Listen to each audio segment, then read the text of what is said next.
Good morning. Good morning. Good morning. And thank you for joining me on another episode of the Roundtable Talk Show. I am your host, Sharifa Hardy, and I have an amazing show for you today. I'm going to go ahead and introduce the show, introduce our guest, but I'm going to ask you to do what I always ask you to do at the beginning of every show, and that is to go out and be an evangelist. Go out and be an advocate for the show because the information that we share you do not want your friends to miss. So I ask you, I need you to invite somebody, text someone, send a carrier pigeon, whatever you have to do. But I don't want your friends to miss out on this show because, again, friends, don't let friends miss out on the Roundtable Talk Show. So while you're doing your job, I'll do my job and I'll go ahead and introduce our first guest. You have seen this beautiful young lady, I think, a million times. We've had her on the show so many times because we love her to death. Her information, her guests, her energy is amazing. And she's taken some amazing steps in her career over the last few weeks. She's expanded. I would love to introduce Miss Tracy Lamourie of Lamourie Media. Good morning, my dear. How are you? Hello, thank you, Miss Sharifa. How are you? I am excellent. I'm so excited. I have to tell you about one of the things that happened recently. We are now able to stream the Roundtable Talk Show on multiple pages on Facebook, not just one, not just the Roundtable Talk Show. So anyone watching on my pages is now watching all of you. And you know what I have to tell you, Tracy? I've been doing a lot of interviews, and one question I'm often asked is how do you get 5 people a day, 5 shows a week? And you've been doing this for 6 months. How do you do it? And you know what I say? I say people like Tracy Lamourie. Thank you. Well, my clients always love coming on because, again, you're an amazing interviewer. You're like you said, you have an important platform. City council, no, but this is international now, and now you have a voice that can reach us and make change, and let us know what's going on down there. And yeah, so we're always honored to be a part of it for sure and to be in your space. I'm honored to have you, but let's talk about some of your previous clients that have been on the show because each one was just so unique. And forgive me, I can't remember all of the names. I'm kind of the person, I remember a person's story Yeah, yeah, more yeah. than, Well, you than got their five a name day. I mean, because, exactly. Well, you had Bolu. I think first you had Angela Sadler Williamson, who's the cousin of Rosa Parks, yes, iconic Rosa Parks, and obviously of the civil rights movement, American history. And she's got a brand new book about my life with Rosie. She had a movie, award-winning movie, and then a children's film, a book. And you had Bolu on, the 13-year-old from Canada, with the song Make It Right, which is a song Black Lives Matter and Aboriginal rights kind of theme, and all and the that song injustices. went everywhere. And she has just made a lyric video, and we're about to put out an actual video where she looks like a star. My goodness, you have to see her. So that's maybe we'll book her back on so you can, have her on the new Bolu. I would love to see that. I would love to see that. And yeah, who else have you had on? You've had on a whole bunch of people, right? You've had Yes. just We had oh, Sir you've had Sanju. Sanju comes on regularly, and he's a part of your panel. Sanju Ganglani with Ganglani Media, right? Yes, yes. It Sir, was Sir Sanju. So yes. yeah, so you've had and a bunch of my cannabis ladies came on one day and did a whole show with you, the women of Canadian cannabis. Yes, very interesting show. They are one of the few people that didn't send me any products, but I understand. Yeah. I'm just Well, giving you yeah, you have to give put me it your in hard time, Canada. Tracy. Everybody always sends books, right? The lady from what was it? She's gonna get me, but it was Sabale. I think it was Sabale rum. They sent me a case of rum, and so I had the rum, and I felt kind of bad because it's like 8 o'clock in the morning, and I'm like, drink rum. I'm like, I don't know if that's like, I don't know, but I only get certain things. Now, Tracy, I follow you on social media, and you just expanded. You just Let's talk about that. Yeah, so originally, years ago, I started as a freelancer 8 or 9 years ago. Um, that's after I first learned how to write a press release to help get a guy off of death row, an innocent man off death row in 1998, 99. He was finally released in 2017. So that's how I first learned how to write a media release when I was just in marketing. 10, 20 years later, I decided to do it as a career. And my company was, first I was a freelancer and built my little brand that way. And then my company was Lamori Public Relations. And that was just a general partnership. And now we have rebranded and incorporated. So I'm now Oh, in congratulations, Lamori Tracy. Media Inc. So I'm pretty excited about that. That's So now I'm exciting. joking that I'm one of those, corporate assholes we used to talk about. But I'm not. I'm still, ethical human rights, Tracy. And that's what I'm going to do with this. We're just going to make it bigger and be able to amplify more people's voices and, and make more impact, hopefully more positive impact. But it's one of the things that I love about talking about business is so often we stay as entrepreneurs or solopreneurs and we don't take that journey to grow and to expand. So it's like you said, you started as a freelancer, but now you're one of those corporate people where you're like, oh, we can't talk to Tracy anymore. She's corporate. You know what I mean? She left this world to go into that world. You're one of But it's them, so funny Tracy. because it is a head shake. Like, even though like right now, like it's still a small mini corporation, still just me and my husband. So there's not much difference from yesterday to today. But still the head change, the idea, like it was a really scary jump to take. We've been planning to do it for a while, but just to get your head around the difference, like now I'm an employee of my corporation and all the different kinds of, it's like now another entity. It's a different thought process. So I think a lot of us just get stuck in that comfort zone. Like I always talk about when we talk about power women, right? We're afraid to, so we know our zone and we're really comfortable in it.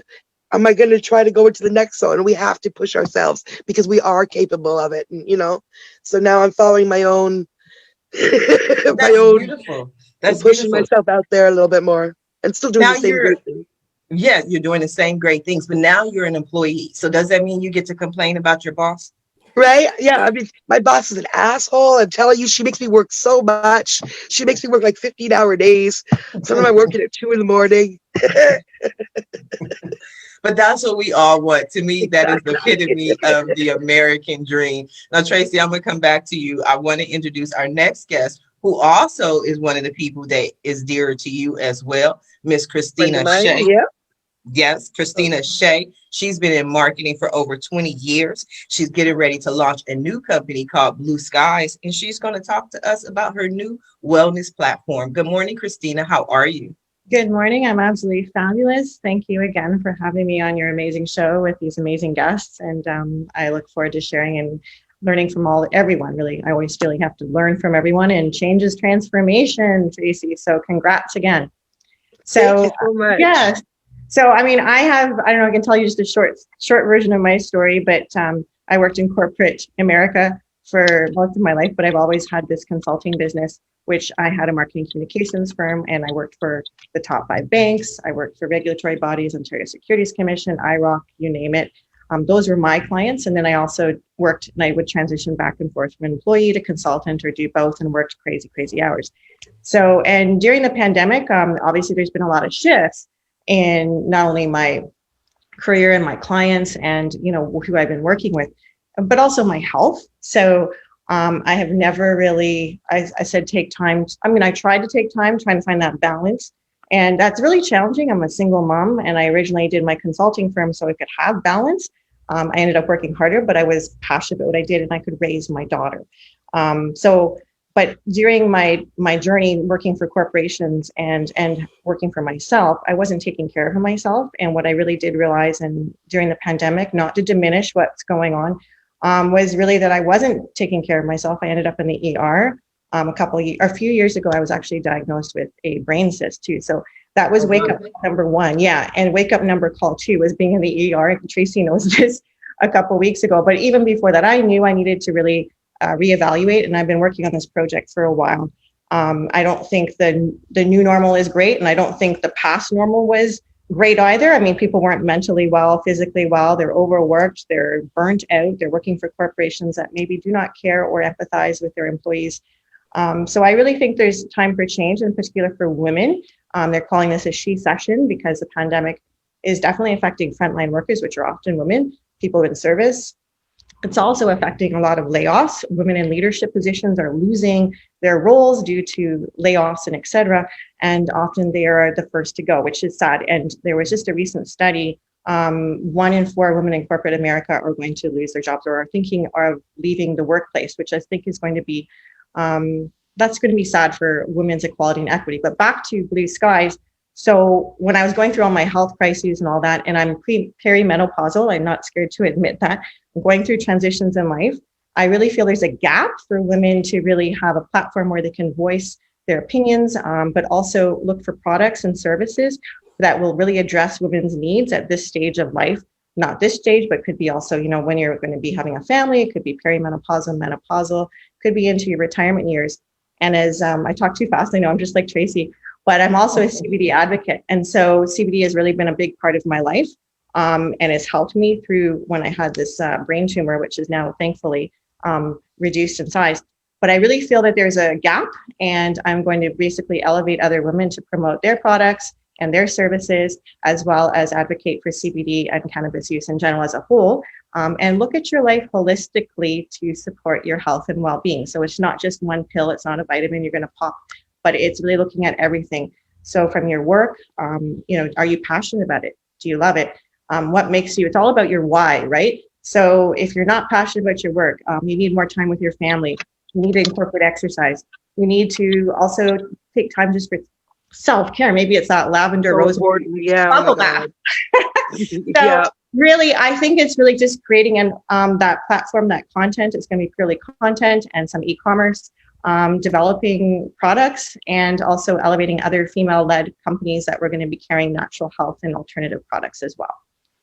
Wow, Kristina, you gave us a lot. That was a lot for me to go through, but I love it. Now I'm like, okay, let me figure out where I want to focus, because I think you took us from 3rd grade to your master's program. But I love when people give me a lot of information. It helps me have something to work with.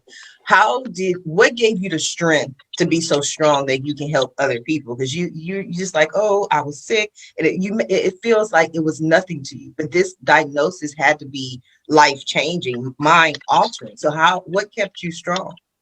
Well, my daughter, really, at the end of the day, I knew I had to look after her. But also, going through my health journey, I realized that there's a lot of women also, and people in general, that are going through health crises as well. And it affects their career and their family and relationships. So, and my mission was really, to inspire other women that you can get through this. Tough times don't always last, and be comfortable with being uncomfortable, because life will always throw something at you. It does not matter what that is. Dust yourself and get back up. And incorporating, things like wellness and mindfulness really do help along that journey. But really, my mission is always to create a platform where women have a voice, and, to elevate and support them, not only in their careers, but in society as a whole. From all, and I'm also, an advocate for LGBTQ.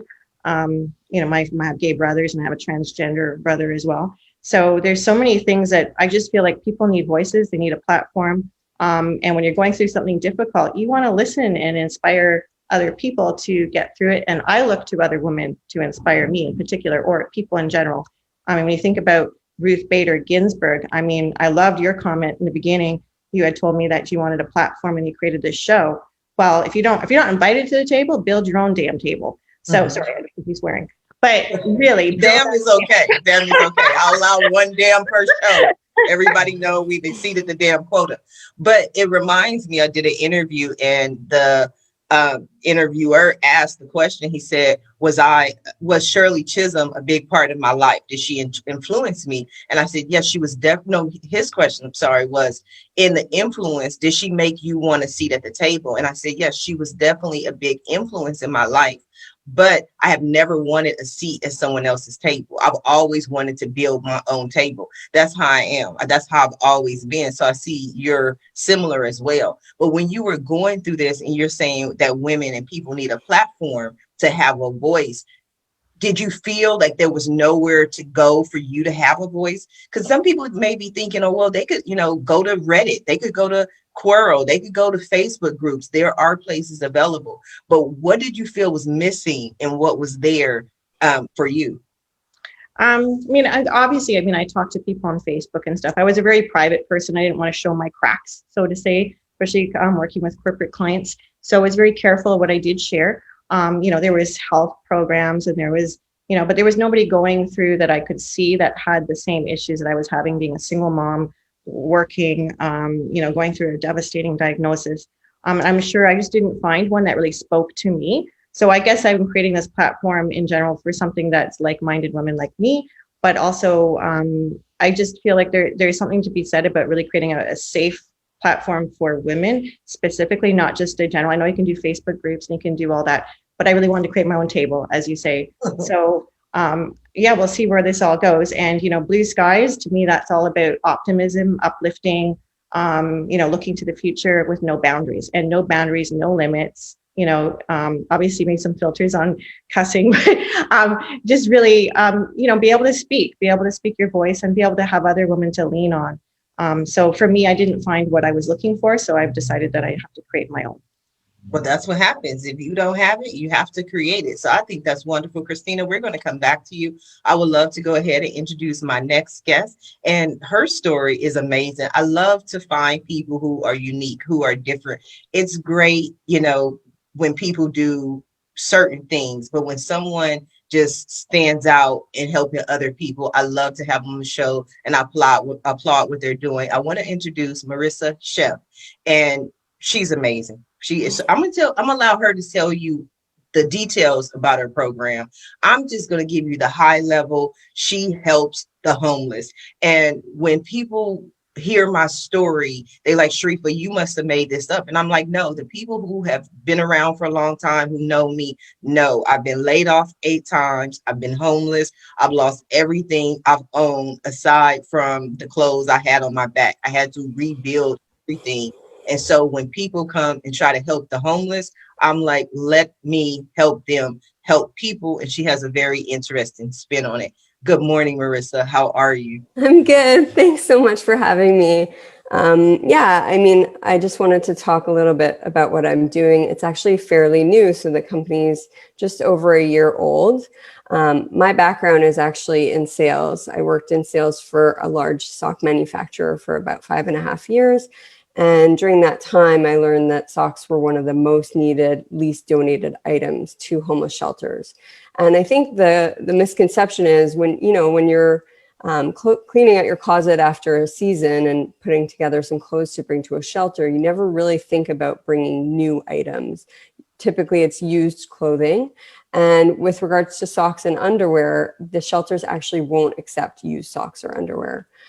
So as you can imagine, there's a shortage in that area. And foot care is such an important piece of the puzzle, especially for the homeless community. As you can see, their feet are the primary mode of transportation. And as I'm sure you know firsthand, it gets you from point A to point B. It could be taking you to your next interview to get a job and get out of the situation that you're in. And so proper foot care and having proper socks and shoes is so important, particularly where we are in Canada and then in parts of the US as well. As the weather gets colder, it's so important to have good socks and fresh socks. If you're not able to have access to laundry, especially, and that is your only one pair of socks, you go through them pretty quickly if you're on your feet all day. So when I learned that, I was in a corporate environment for a long time, and I really wanted to take sort of the leap into entrepreneurship. I had always had a passion for volunteering, especially with the homeless community. I worked as a volunteer at the Center for Addiction and Mental Health here in Toronto. And through that experience, I learned a lot about the people that were coming into the center. I actually worked at the library on site, playing board games with the clients. So for me, it was really nice because it was an opportunity to be in an environment where people didn't feel like it was a hospital. And it really gave people a new sort of perspective, and certainly gave me a new perspective on that population. And what I took away from it was that most of the people coming into the library really just craved connection and conversation. They wanted to be part of a community. And that's sort of the platform for my business. So there's a lot of businesses out there that have a one-for-one giving model. And so for us, we sell socks. We have an online sock subscription and retail store. And then we also have, I'll tell you a little bit about this, but we launched the first charitable sock vending machine in Toronto. So basically, our model works such that for every pair of socks that you buy, you get a pair to donate back to the homeless. And the pair that is going back to the homeless was specifically curated with the shelter's guidance. So it is actually geared specifically to be an all-season sock, so that it carries you through sort of all the different times. And so with regards to the site, if you purchase online, you get actually a pair of novelty socks. So in the women's category, I brought out the wine sock because that seems to be the most popular. And then we have men's socks. So this is our men's donut sock as an example. And we also have kids socks. So this is the bacon and eggs. But you'll see they're kind of funky and playful. But then the donation sock is a basic gray cotton sock. And so when you purchase online, you actually have the option. So most of the companies that are out there doing a one-for-one giving are not giving the consumer the ability to go out and donate themselves. They're donating on your behalf. And just given my experiences and my history working with this population, I wanted to sort of take that one step further, pun intended, by actually giving the consumer the ability or opportunity to go donate face-to-face. Because I think it's such an important piece of the puzzle. Removing that touch point is actually removing the impact of seeing the person on the receiving end and having that feel-good moment where you're actually giving back. Now, understanding that not everyone's comfortable with face-to-face giving, I've been doing both options. So when you check out a cart on the site, you're given the pop-up that's asking if you want us to donate on your behalf or if you want the donation socks shipped out with your order to be able to give face-to-face. And our unique hashtag is pay it footward instead of pay it forward. And so we're asking people to sort of create like a video diary to share on social media of their giving experience to hopefully open people's eyes to the possibilities and remove some of the stigma associated with the homeless community. And then the same thing applies to the vending machine. So you approach the vending machine to buy a pair of socks. A second pair of the donation socks will drop simultaneously and free of charge. And there's actually a plexiglass donation box attached to the side of the vending machine for people that want to donate on site. That goes to our partner charity. And then if you want to take, it's based on the honor system. So if you want to take that extra pair of socks away with you to go give face-to-face, you have that option. So we really wanted to, just create an opportunity to reconnect with community. I think we're all feeling during the pandemic that there's this disconnect and we're all sort of realizing how important that connection that we once had was. And so, I think also just being at home, everyone's sort of complaining, oh my God, it's been 7 months that we're in our houses. Well, at least we have homes and we have food on our plates and we're, very fortunate to be in the situation that we're in. And a lot of people are unfortunately without. And I think, having been in this lockdown and maybe sort of approaching a second lockdown, the access for the homeless community was completely cut off the first time around. So all of the public spaces that you would typically see people sort of hanging out, libraries, restaurants, even just access to public washrooms, all these things that we take for granted, was something that was not available to this population. So I think just putting that in perspective for me was really important. And if I can share that with one or two or hundreds of people, I think it's just really important. If you're going to buy a gift anyways, or if you're going to buy a gift for yourself, a pair of socks, you might as well have a social component incorporated into it so that you can feel good about your purchases online.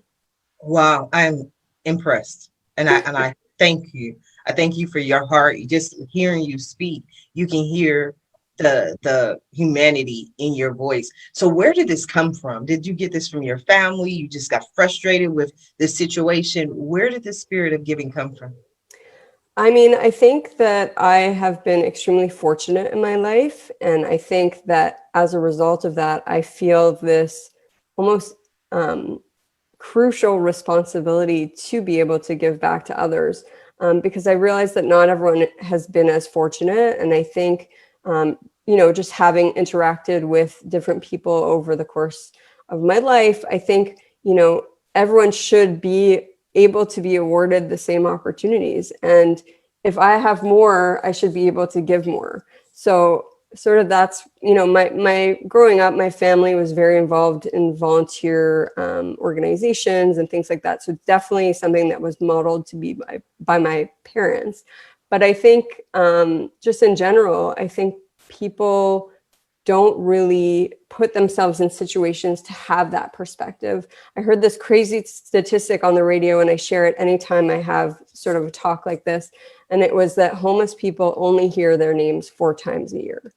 And that is just such a compelling piece of information. Wow, I think I hear my name like 30 times a day. That's why I turn off my phone and Right? don't take any messages. So that would be horrible for someone not to say my name for 4 When times. you think about it, though, it's just, it kind of makes sense because, people are being ignored and, certainly passed on the streets. And I think at the end of the day, there's so much in just hearing someone say your name. When you meet someone for the first time, and I as a salesperson and having a sales background, I'm always very it's very important to me when I meet someone. So it's like, hi, my name's Sharifa. Hi, Sharifa. Nice to meet you. Because there's something in that creates like an additional touch point.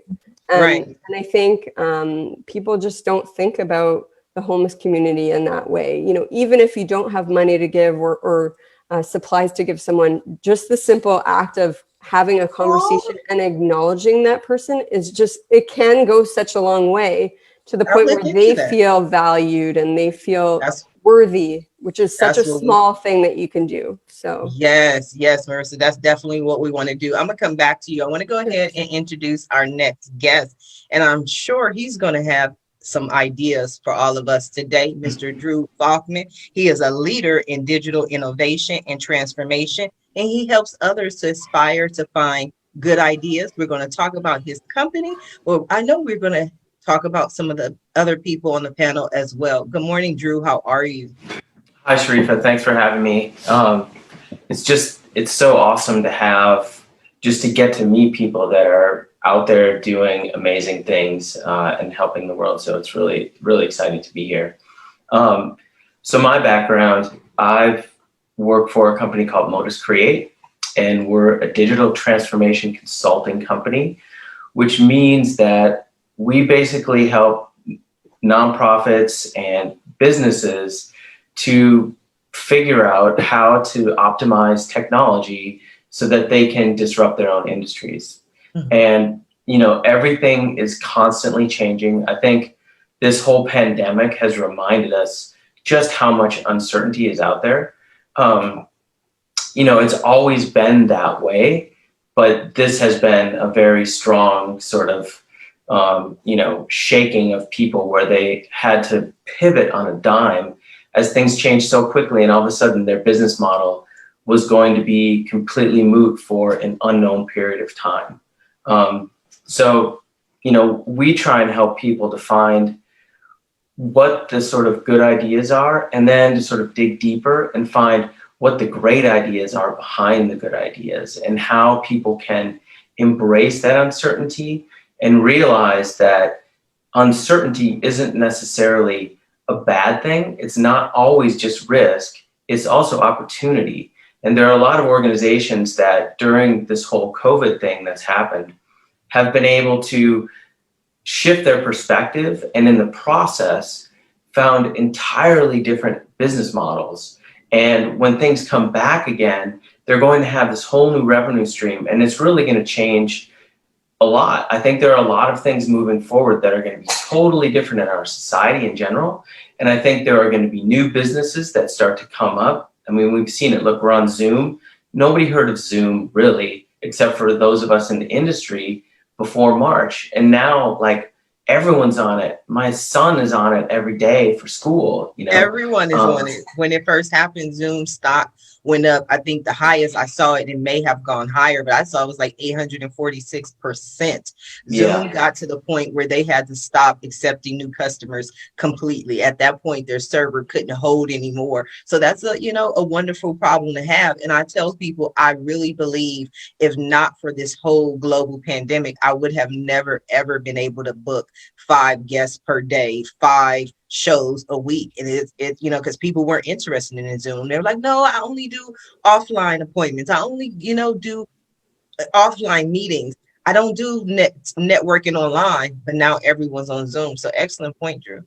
Yep. So it's interesting, it's scary. My wife is an ER doctor, so we're on the front lines and we're exposed to this, and not having PPE is something we worry about, and not being prepared still after how many months we're into this, and we're very concerned about what's going to happen this winter in flu season, what's traditionally flu season, but is for sure going to be another spike in coronavirus. So, it's crazy times for sure, but at the same time, it's when there's change, there's excitement, and I think the key is, my advice. I had a webinar a while back, and I got some great people, the VP of design from Hulu, and a guy who runs a company on innovation, and the showrunner for Jane the Virgin, and we just kind of talked about change and how that affects us. And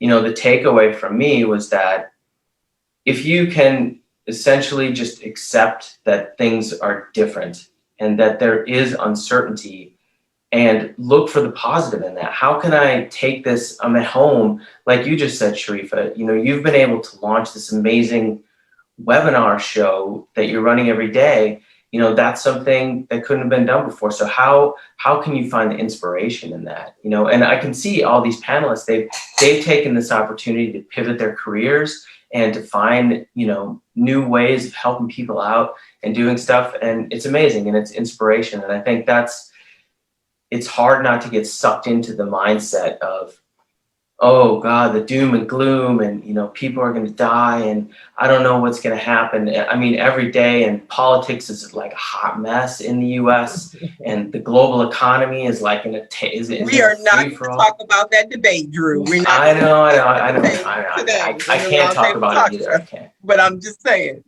Yeah. No, I totally get it. I'm with you there. But we can all agree that we're a really divided country, and it's stressful.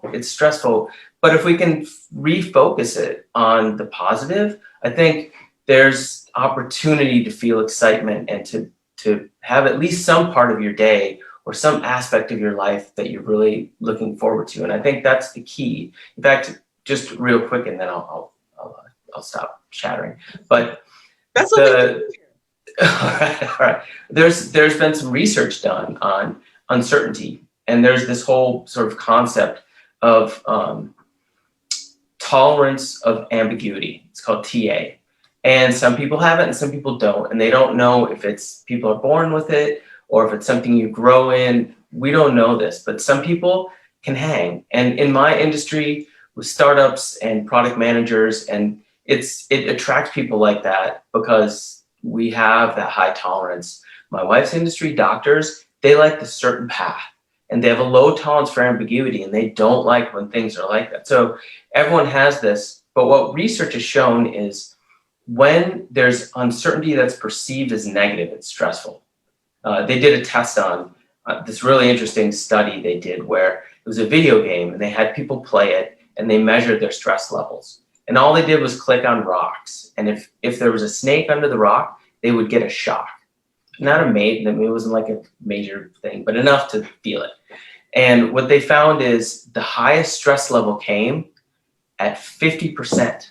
So they would change the percent chance of when you'd get a snake. So the most uncertainty is the most stressful. Even if they knew they were most likely going to get shocked, there was at least a certainty to that, and people took comfort in that for some reason. So it's fascinating. And then the flip side is it's also been shown in research that people will choose ambiguity and uncertainty if there's a positive approach. They'll choose a bonus over having a greater salary that's equal to that bonus, which is crazy, but we like uncertainty. So I think the important thing is just shifting perspectives and looking at your days and the new normal as, how can I find something to be excited about in this? Where can I find excitement in this uncertainty? And I think that makes people happier. And that's what we try to do, with our companies, is look for those opportunities in the uncertainty and not focus on just, figuring out how to deal with the bad things that are happening. Yes, absolutely. I agree.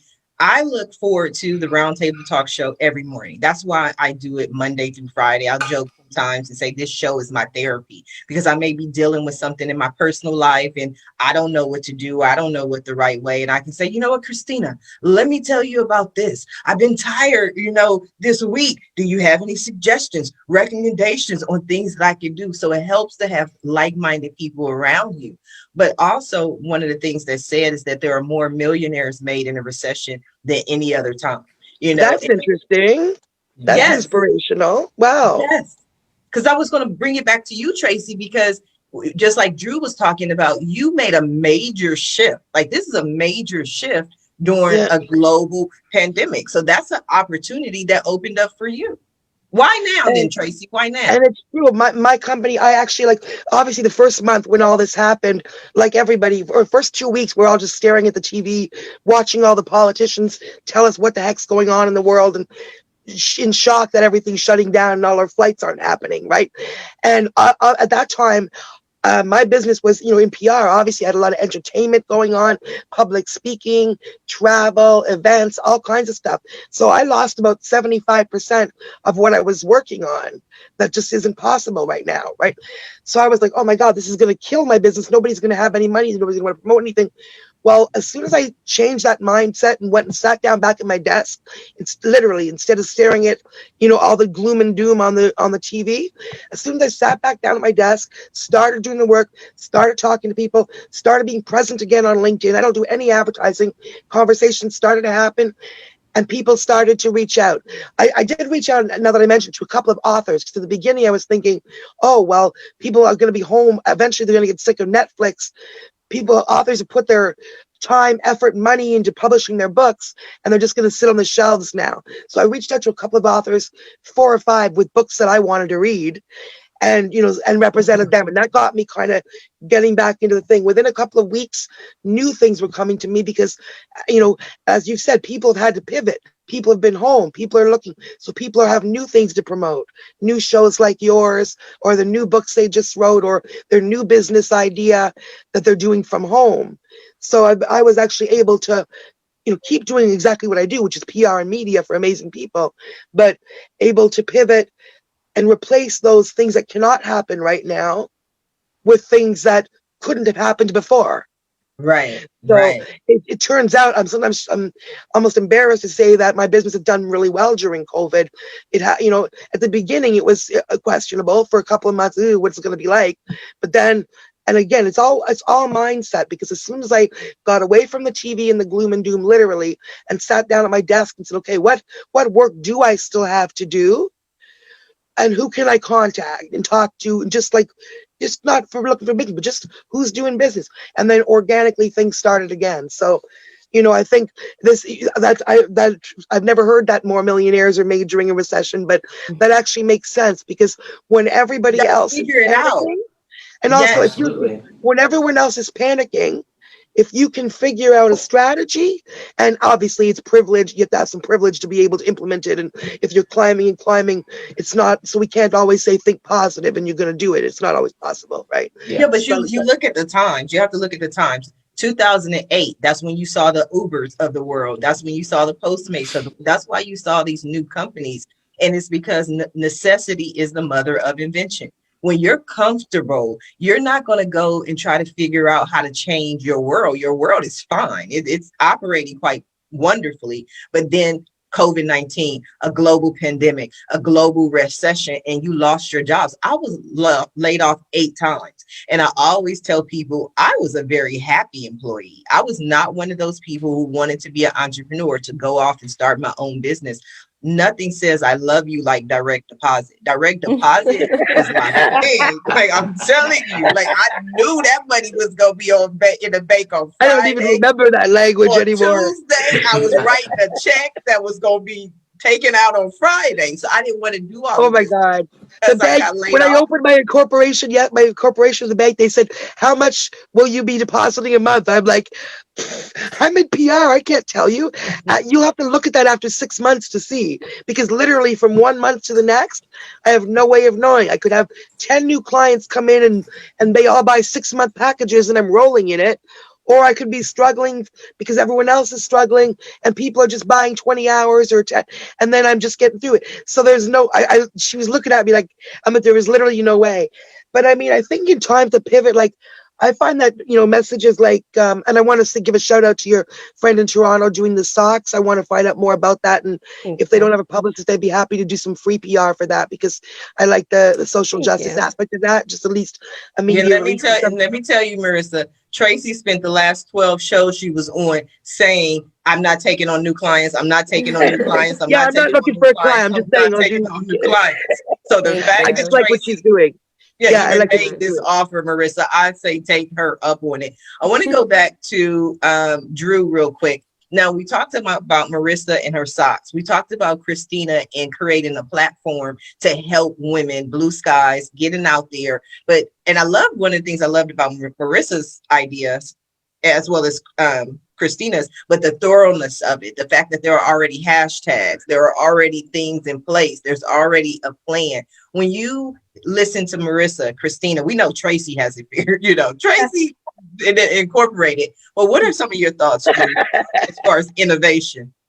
Yeah, I mean, honestly, I'm really impressed with, how far they are with their ideas they've developed, and the sort of self-service vending machines. I love that. That's such a cool idea. One of the things that we always do when we're talking to companies is really making sure that you get in front of whoever your customer is as quickly as possible in any way, shape, or form, right? And there's lots of ways to do that.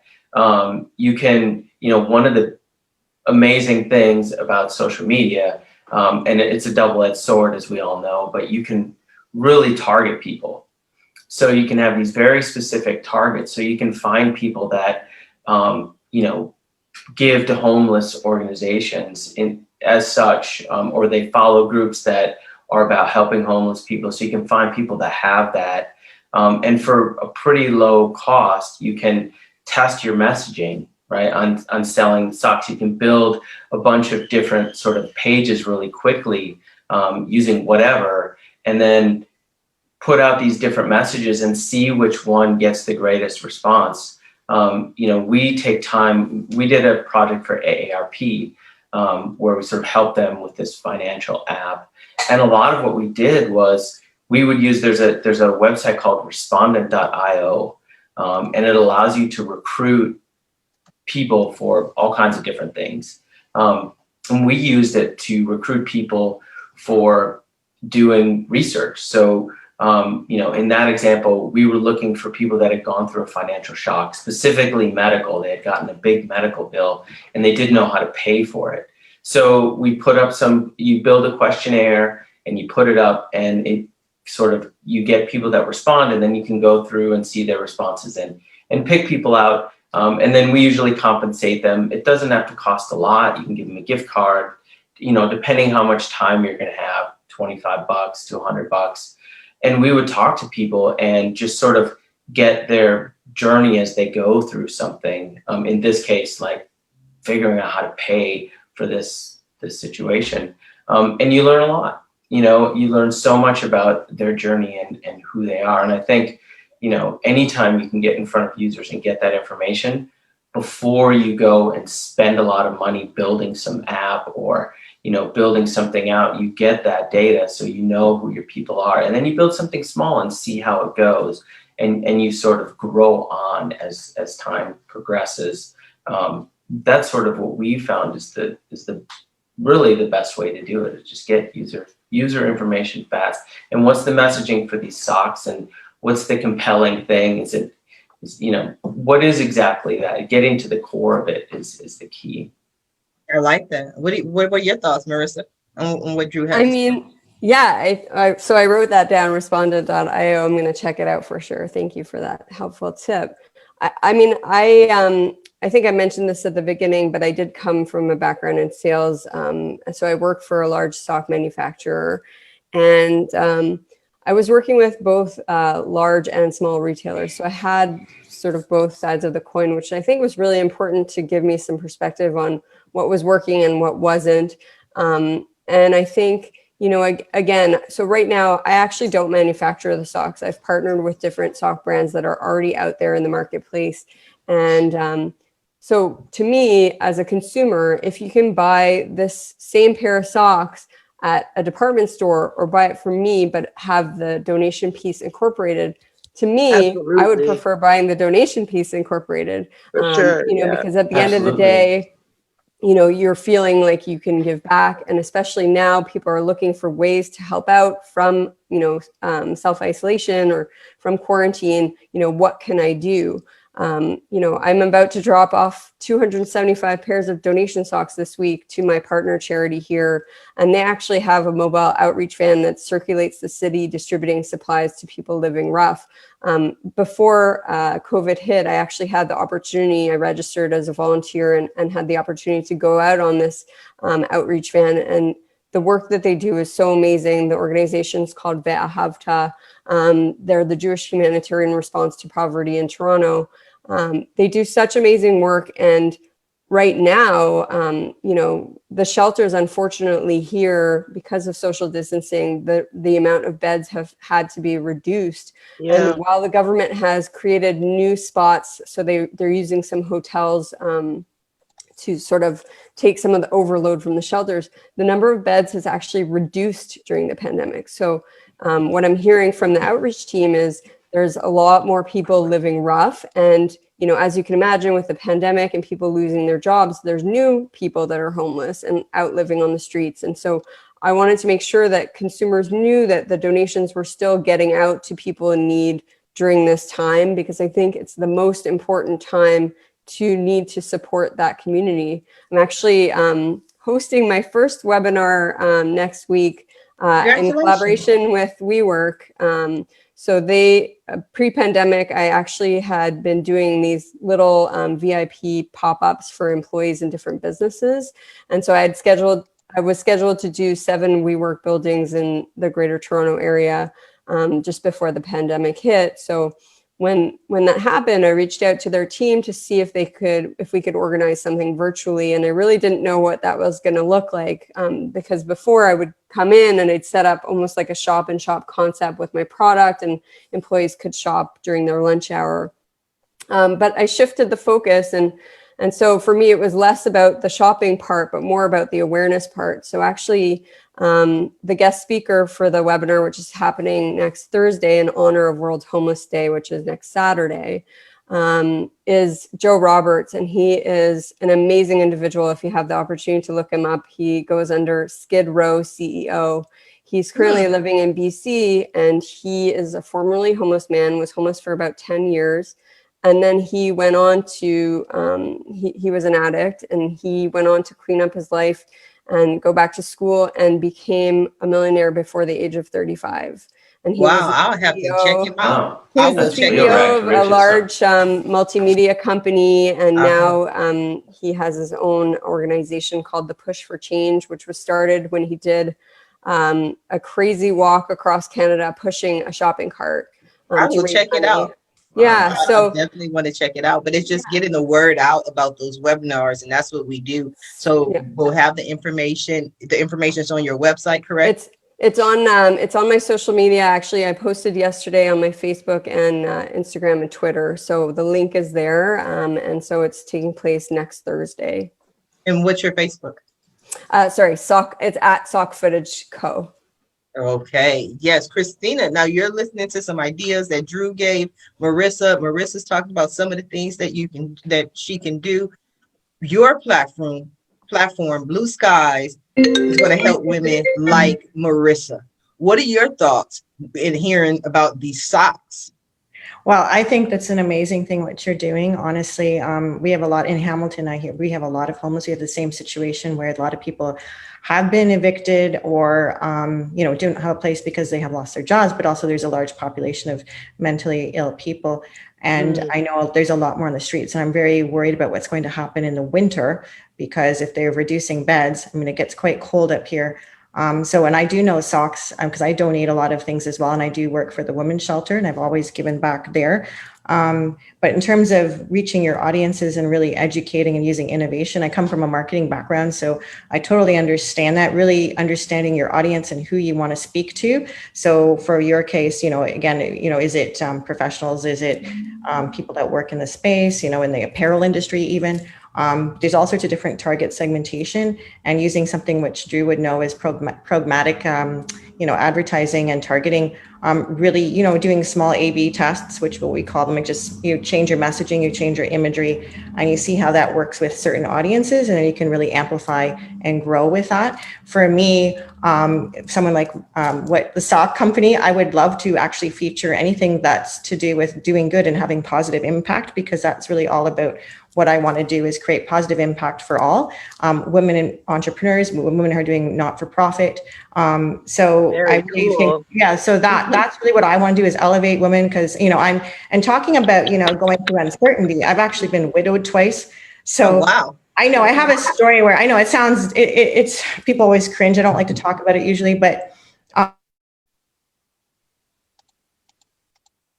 that I have to be comfortable with being uncomfortable, because I've been in situations where I didn't know if I'm going to be able to pay my mortgage, and I had a little girl.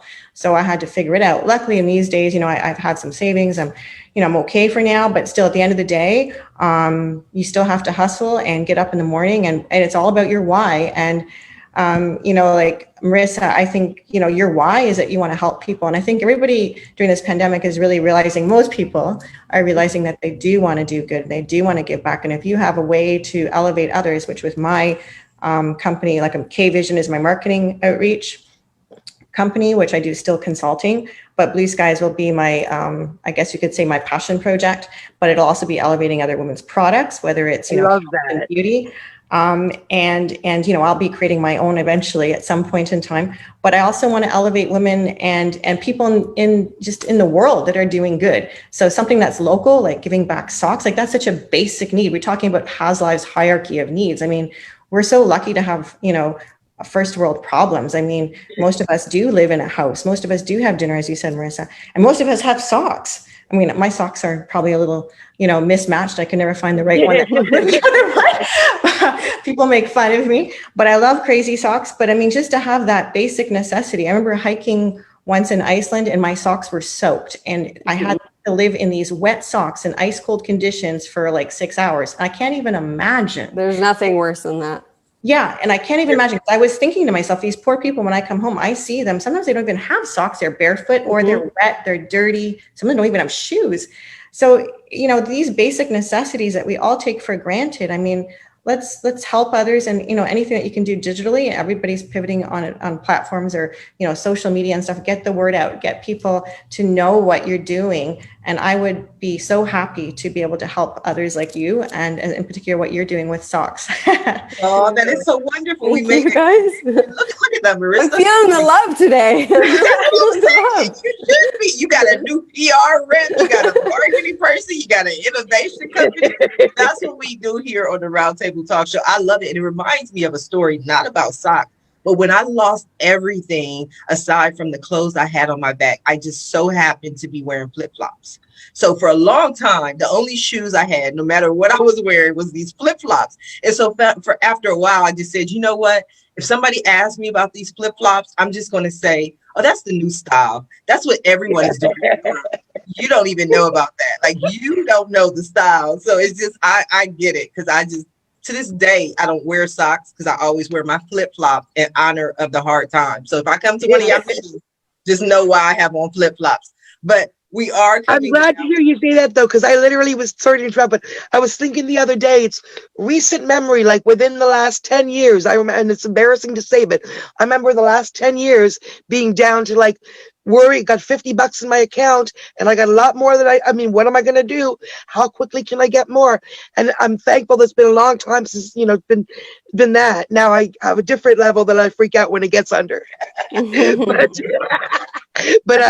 you know, it is but where I am now as opposed to where I was a few years ago, and I didn't go to school for anything different. It was just literally out of passion. Keep working, keep believing, keep showing what you can do.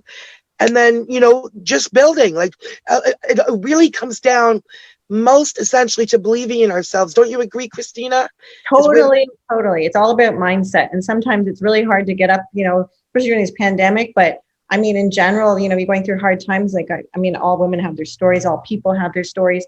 But some days you're like, oh man, but you just get up, change your mindset, reframe, find what that good is. Just get up, dust yourself off. Get up, dust yourself off. Absolutely. Yeah. Now we are coming down to the last few minutes of the show. And what I love to do at the end of every show is just simply allow my guests the opportunity to speak directly to the audience, to everyone who is watching this show live, as well as everyone who is watching in the archives, and simply let them know what you want them to take away from your appearance here today. And so since you've had the most love today, we're going to start with you, Marissa. Well, honestly, I just want people to take away that, you know, it's not as of right now, with everyone being at home, the best thing you can do is try and help others to make yourself feel better. I think, you know, at the end of the day, we're all stuck at home. And you were saying before, Tracy, you can choose to focus on the negative or choose to focus on the positive.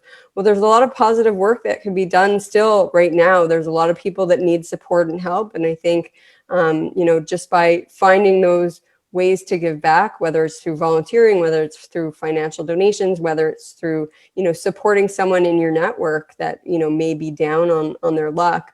I think just putting those things in perspective and realizing that we're all in this together. And so we all need to act as a community. And this is a good way to be able to reconnect while we're separate. Thank you. I love it. Tracy.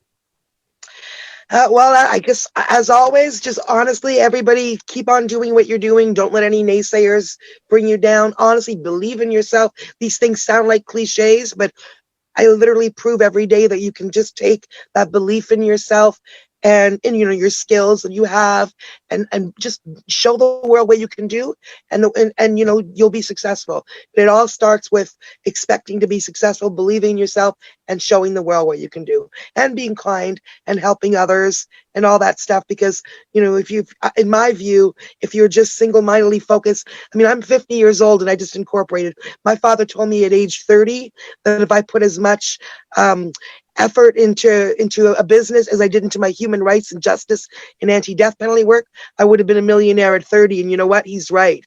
But I had 20 years of human rights work to do first. And that's the work in my heart. And I'm going to continue to do it. But, you know, at some point, you got to start thinking about your own business too and what you can do. So do it. Do it. That's right. Do it all. That's right. Do it all. And one day you too could be just like Lamori Media. Oh my God. Yeah, you with that crazy red hair or the big. Yeah, that's a goal.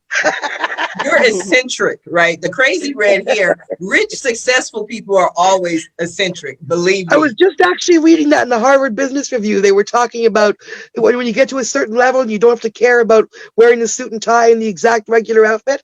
I'm like, okay, I guess that's what I've been doing without meaning to. Yes. Christina, what do you have for us? Oh my gosh, I'll echo everybody here. But at the end of the day, I think it's your why. Go back to your why. Why are you here? What's your purpose?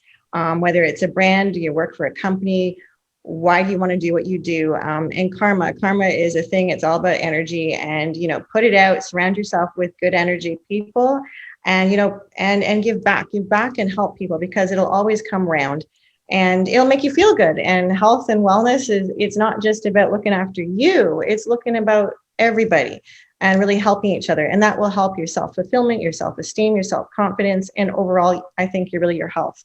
So that's what I would like to leave. Health is wealth. Yes, love it. Health is wealth. Drew, what do you have for us? All right, I'll be super quick. You know, I guess my sort of parting words are just try and find that piece of uncertainty that gets you excited.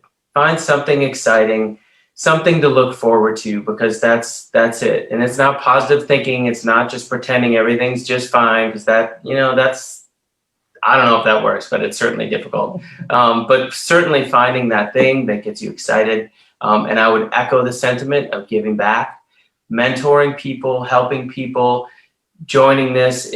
There is never you never miss out on rewards there. You feel better, you help those people, and you always end up meeting new people and making new connections. And it's all about people in this life. So just do it. Thanks, Sharifa, for having me. I appreciate it. Oh, Thank you are you so so much. welcome. You are so welcome. Thank you for joining me. I want to thank you all for being a guest on today's episode of the Roundtable Talk Show. I also want to thank everyone who tuned in to watch the show live, as well as everyone who watched the show in the archive. Just because you didn't catch the live show doesn't mean you are not important and that we don't need your support. Go ahead and share the show, whether you watched it live 2 days from now, 2 weeks from now, 8 years from now. It doesn't matter. The information is still relevant and you can share it with your friends. Now, if you're interested in more ways that I can help your business, or if you're ready to go ahead and pick up your tickets to my Powered by Purpose 2-day empowerment teleconference, which is October 9th and 10th, or maybe you are interested in being a guest on the Roundtable Talk Show, please visit the website at asksharifa.com. Until tomorrow morning at 8 a.m. Pacific Standard Time, everyone have a safe and a blessed day. Bye now.